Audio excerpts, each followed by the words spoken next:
പിതൃമോക്ഷം തേടി കർക്കിടക വാവുബലിക്കായി ആറാട്ടുപുഴ മന്ദാരം കടവിലെത്തിയത് ആയിരങ്ങൾ. കർക്കിടക മാസത്തിലെ കറുത്ത വാവ് ദിനത്തിലാണ് കർക്കിടക വാവുബലി ആചരിക്കുന്നത്. ഈ ദിവസം ബലിയിട്ടാൽ പിതൃക്കൾക്ക് ആത്മശാന്തി ലഭിക്കുമെന്നാണ് വിശ്വാസം. മരിച്ചുപോയ പിതൃക്കൾക്ക് വേണ്ടി ജീവിച്ചിരിക്കുന്ന മക്കളോ ബന്ധുമിത്രാദികളോ ചെയ്യുന്ന കർമ്മമാണ് ബലിയിടൽ.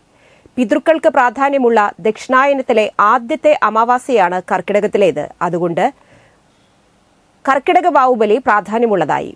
30 കോടി ദേവി ദേവന്മാർ ആറാടുന്ന ആറാട്ടുപുഴ മന്ദാരം കടവിലെ ഈ വർഷത്തെ കർക്കിടക വാവുബലിയും പിതൃതർപ്പണവും ഭക്തിനിർഭരമായി നടന്നു. ശനിയാഴ്ച പുലർച്ചെ 12:30 മുതൽ കാലത്ത് 10 വരെ ബലിതർപ്പണം നടക്കുന്നു. ബലിതർപ്പണം ചെയ്യുന്നതിനുള്ള സാധന സാമഗ്രികളും കർമ്മികളും കടവിൽ ലഭ്യമായിരുന്നു. തിലഹോമം, കൂവളപ്പറ, എള്ള്, തിരി, പുഷ്പാഞ്ജലി എന്നിവ നടത്തുന്നതിനുള്ള സൌകര്യവും കടവിൽ ഒരുക്കിയിരുന്നു.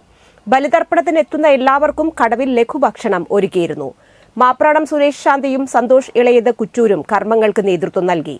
കരുവന്നൂർ പുഴ നിറഞ്ഞു കവിഞ്ഞ് മന്ദാരം കടവ് മുങ്ങിയിരുന്നതിനാൽ ബണ്ട് റോഡിലാണ് ബലിതർപ്പണത്തിനുള്ള സൌകര്യം ഒരുക്കിയിരുന്നത്. പുഴയിൽ വെള്ളം ഉയർന്നതിനാൽ തന്നെ ഇരിങ്ങാലക്കുട ഫയർഫോഴ്സിന്റെ പ്രത്യേക സംഘവും കടവിൽ മുഴുവൻ സമയവും നിർദ്ദേശങ്ങളുമായി ഉണ്ടായിരുന്നു. പോലീസും സുരക്ഷയൊരുക്കി സ്ഥലത്തുണ്ടായിരുന്നു. വെള്ളം ഉയർന്നതിനാൽ തന്നെ മുൻ വർഷങ്ങളെ അപേക്ഷിച്ച് ഇത്തവണ തിരക്ക് കുറവായിരുന്നു.